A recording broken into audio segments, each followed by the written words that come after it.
E o ceticismo da fé fala sobre o quê? Esse é um livro que eu escrevi. Porque, a princípio, ceticismo e fé são coisas paradoxais, né? Exatamente. Esse título, até, na verdade, ele surgiu... que eu tive algumas entrevistas no programa do Jô. Eu vi. E a terceira entrevista que eu tive lá, foram 3 entrevistas. Na terceira, eu lembro que eu falei com ele que a fé era racional. Aí ele falou, essa foi a maior antifrase que eu já ouvi aqui no programa. Total, né? E eu falei com ele, olha, é porque se a fé não for racional, não é fé, é fideísmo, ou crendice. Ou seja, o Machado de Assis falava de um personagem de Rubião, Quincas Borba, tinha o Rubião, que era um personagem que ele dizia o seguinte, Rubião era mais crédulo do que crente. Então, às vezes, é uma diferença do que crente. Qual é a diferença? O crente, apesar do jargão popular pensar diferente, o crente é aquele que acredita porque ele tem evidências para crer daquele jeito. O crédulo é um ingênuo, é aquele que tem a fé por amor da fé. Ele acredita em qualquer coisa. Qualquer coisa... Você tá entendendo? Tá. Então eu aproveitei esse lance, e é um livro que eu já estava escrevendo. Esse livro é mais na área filosófica. Eu trato de questões, por exemplo, ali, se Deus existe e é todo amor e todo poderoso, por que criança morre de leucemia? Tem guerra. Exatamente. Pandemia. Então falo de muita coisa. Será que dá para acreditar em Deus e na Bíblia? É uma linguagem assim que eu falo bem da filosofia, que é uma das minhas áreas também. Falo um pouco da pós-modernidade. Numa linguagem mais descontraída. Tem um capítulo que eu falo decifrando Homer Simpson, que eu faço uma análise sociológica do cidadão de hoje. E o título, O Ceticismo da Fé, criou esse paradoxo justamente para mostrar que às vezes é preciso duvidar para crer. Porque se você for olhar bem, vamos pegar o ateu clássico, ou o cientista clássico. Eu estava vendo esses dias aí o depoimento daquele Carlo, fugiu o sobrenome dele agora, que está sendo considerado o novo físico aí para substituir Stephen Hawking, né? Ravaleri, daqui a pouco eu lembro o sobrenome dele. Ele mesmo fala, eu sou ateu, sou descrente e tudo mais, mas eu acredito num monte de coisa que eu não vejo. Olha. E os físicos são assim. Por exemplo, quem já viu a matéria negra? A matéria escura? A matéria escura, energia escura, Não tem nem como provar isso. Multiversos, que muitos físicos falam de multiverso, universos paralelos. Tudo é cálculo, tudo é teoria. Tudo é cálculo. Não tem nada. É verdade. Eles continuam falando firmemente sobre isso. E é interessante que eles até acreditam no que eles não veem. Porque ele foi ao universo, não vê Deus lá, então ele crê que Deus não existe.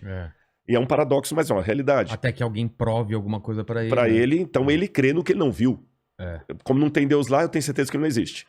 Você tá entendendo? Mas eu acho que na cabeça dele, por exemplo, o cálculo matemático meio que prova que existem essas coisas. Não seria isso? Não há. Na verdade, você tem alguns indícios, mas são os mesmos indícios que um cosmógrafo teísta, que acredita em Deus, vai usar para falar assim, olha, o universo demonstra planejamento.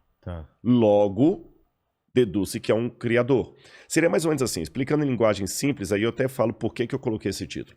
Vamos supor que eu chego aqui no seu estúdio, que aliás, muito legal. Eu já tirei foto aqui, cara, psicodélico demais, tem muito bacana. Coisa, cada muita cantinho. Não, esse chimpanzé aí, se fugir, se sumir... É você que levou. Tá, eu tô sabendo. Ele tá descolando aqui.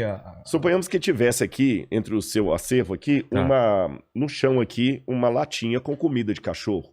Eu não vi o cachorro, mas eu posso deduzir, senhora, o Vilela tem algum pet de casa aqui, algum cachorro. Eu falo, mas você viu o cachorro? Não, mas eu tenho indícios que tem um cachorro aqui. Entendi. O ateu, se fizer uma comparação, ele raciocinaria assim, não, eu não vi cachorro nenhum. Tá, mas e a ração? Deve ter outra explicação racional para a presença dessa ração aqui, mas não é que existe um cachorro na casa. A não ser que eu veja um cachorro. A não ser que eu veja um cachorro, eu posso ver a ração, ela não é indício que há um cachorro. Então por que a ração dá? Aí ele começa a trabalhar com outras hipóteses. O Vilela, como ele tem aqui um macaco à mesa, tem um símbolo da Coca-Cola, tem uma geladeira ali da General Electric, ele colocou um objeto também, ponto. Mas ele não trabalha com a hipótese de existir um cachorro. Entendi. Então ele não vê no universo a digital de Deus, mesmo sendo planejado, falando, Deus não existe. Tá, e como é que tudo é planejado? Não sei, um dia saberemos. Eu trabalhei com o título Ceticismo da Fé, justamente, Vilela, porque eu sou cético para acreditar que certas coisas são pura coincidência. Tá certo? O universo é tão bem montado, os próprios físicos dizem isso, do nada, nada se faz. Então, se tudo começou um dia, o Big Bang, né, E o Lemaitre, que tinha antes o que do Big tinha Bang? antes? Agora, esse novo cosmólogo já está trabalhando assim, não, talvez antes do Big Bang houvesse um outro universo É. que nós somos gerados por ele, mas esse talvez é uma coisa especulativa, que eu nem posso chamar de filosófica. É especulativa total, porque não existe indício nenhum disso.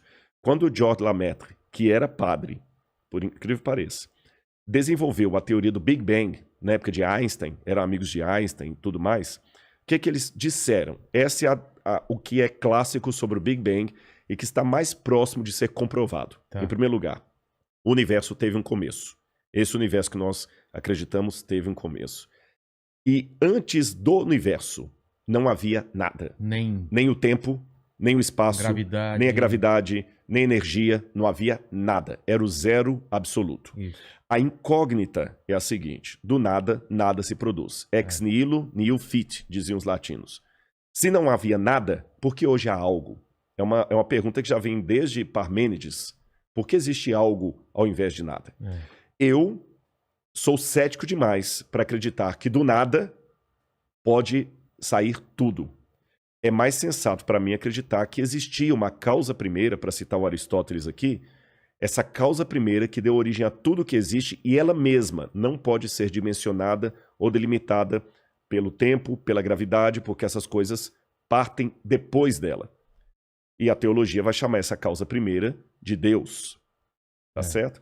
E alguns falam, não, eu acredito em qualquer coisa, menos Deus. Eu prefiro acreditar na possibilidade de ter tido um universo anterior ao nosso. Tem aquela teoria do efeito sanfona, né? Ele vai se expandindo, depois contrai, explode. etc. Só que quais são as evidências científicas para isso?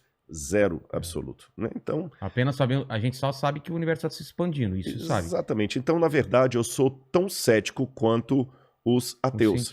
Quanto aos cientistas. Sim, só que o meu ceticismo me conduz a dizer que havia uma causa primeira e o ceticismo deles conduz a dizer que havia talvez um multiverso ou um outro universo. Vê se eu tô falando besteira. Existem lacunas e os ateus preenchem essas lacunas com alguma coisa e você e eu, que cremos em Deus, a gente preenche com outras coisas. É isso? Sim são lacunas. E não, são lacunas. É só que essa frase, o Deus das lacunas, ela acabou... Existe isso? Existe essa expressão, o Deus das lacunas. Não sabia. Só que ela é dita numa forma pejorativa, sabe? Ela é dita de uma forma pejorativa, como se fosse assim, o crente, o crentez, até para falar numa linguagem bem vulgar assim. Não tem explicação, Não tem explicação, é Deus. Bom, não tem explicação, é Deus.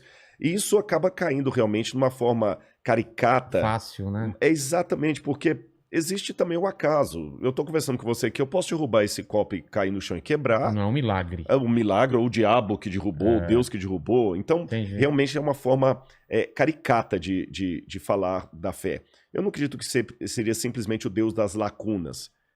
É a lógica que me permite preencher essa lacuna com uma hipótese, que a minha hipótese é a hipótese teocêntrica, a hipótese de Deus.